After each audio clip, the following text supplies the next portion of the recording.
آج کی اس ویڈیو میں ہم ایسے فرشتوں کے متعلق سنیں گے کہ جو فرشتے گھوم پھر کر کچھ محفلوں کو تلاش کرتے ہیں۔ تو وہ کون سی محفلیں ہیں جن کو فرشتے تلاش کرتے ہیں؟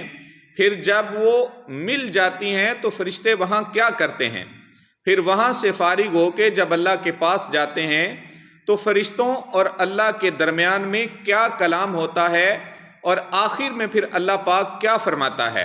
یہ تمام باتیں اللہ کے پاک نبی کی حدیث سے سنیں گے۔ آپ سے گزارش ہے ویڈیو کو لائک اور دوستوں کے ساتھ شیئر کر دیں تاکہ ہم سب کے لیے صدقہ جاریہ ہو۔ تو چلیے پاک نبی صلی اللہ علیہ وآلہ وسلم کی حدیث سنتے ہیں۔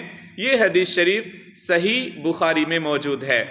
حضرت سیدنا ابو ہریرہ رضی اللہ تعالی عنہ سے روایت ہے، نبی پاک صلی اللہ علیہ وآلہ وسلم نے فرمایا، بے شک اللہ کے کچھ فرشتے راستوں میں گھوم پھر کر اللہ کا ذکر کرنے والوں کی محفلیں تلاش کرتے ہیں۔ جب وہ کسی قوم کو اللہ کا ذکر کرتے ہوئے پاتے ہیں تو ایک دوسرے کو آواز دیتے ہیں کہ اپنی منزل کی طرف آؤ۔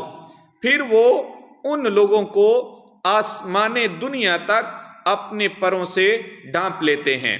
تو ان کا رب حالانکہ خوب جانتا ہے پھر بھی ان سے پوچھتا ہے کہ میرے بندے کیا کہتے ہیں؟ تو فرشتے عرض کرتے ہیں کہ اللہ وہ تیری تسبیح پڑھتے ہیں، تیری پاکی بیان کرتے ہیں، تیری بڑائی بیان کرتے ہیں، تیری حمد اور عظمت بیان کرتے ہیں۔ تو اللہ پاک فرماتا ہے کہ فرشتوں کیا انہوں نے مجھے دیکھا ہے؟ فرشتے عرض کرتے ہیں کہ مولا دیکھا تو نہیں۔ تو اللہ پاک فرماتا ہے اگر وہ مجھے دیکھ لیتے تو پھر؟ تو فرشتے عرض کرتے ہیں کہ مولا اگر وہ تجھے دیکھ لیتے پھر تو بہت زیادہ تیری عبادت کرتے، بہت شوق سے تیری پاکی اور بزرگی بیان کرتے۔ پھر اللہ پاک پوچھتا ہے فرشتوں سے کہ میرے بندے مجھ سے کیا مانگتے ہیں؟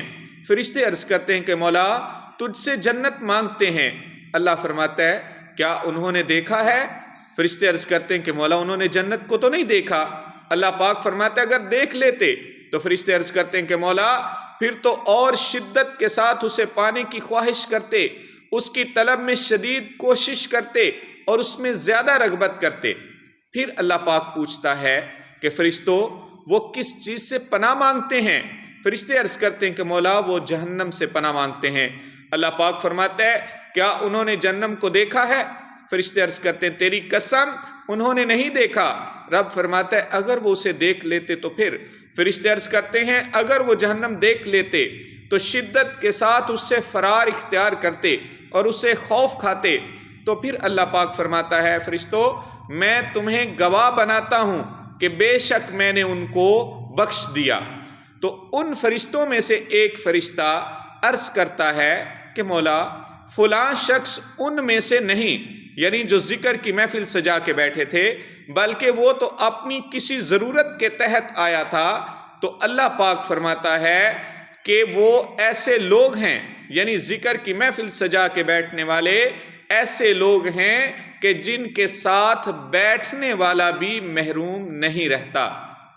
تو پیارے بھائیوں، تمام سننے والے معزز سامعین، آپ نے پاک نبی کی حدیث سے سنا کہ جو لوگ اللہ کے ذکر کی محفل سجاتے ہیں وہ تو ہیں ہی ہیں، جو ان کے پاس ویسے بھی آ کے بیٹھ جائے اللہ اس کو بھی انعامات عطا فرماتا ہے، بخشش عطا فرماتا ہے۔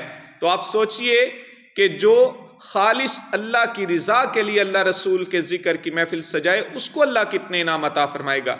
تو میں آپ سے گزارش کرنا چاہوں گا، بہت سارے لوگ آپ کو اس طرح کی باتیں کرتے ملیں گے کہ جی یہ کہاں لکھا ہوا ہے، یہ کہاں اس دن کی محفل ہے، اس دن کا ذکر کرنا کہاں سے ثابت ہے؟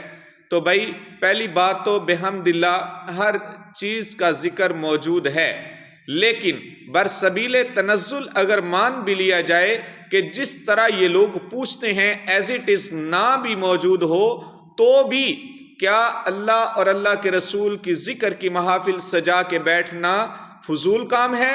ہرگز نہیں، بلکہ ایک عظیم کام ہے۔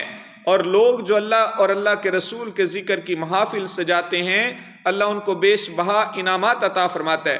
بالخصوص جو مخصوص ایام ہوتے ہیں ان کی قدر و قیمت اللہ کی نظر میں بالکل موجود ہے، اور اس طرح کی بہت ساری مثالیں قرآن میں اور حدیث میں موجود ہیں۔ بہرحال میں صرف یہی گزارش کرنا چاہوں گا کہ اللہ اور اللہ کے رسول کی محافل میں بیٹھا کریں، بہت زیادہ فائدے کی بات ہے، اللہ کے انعامات کو حاصل کرنے کا ذریعہ ہیں۔ اللہ پاک ہم سب کا حامی و ناصر ہو۔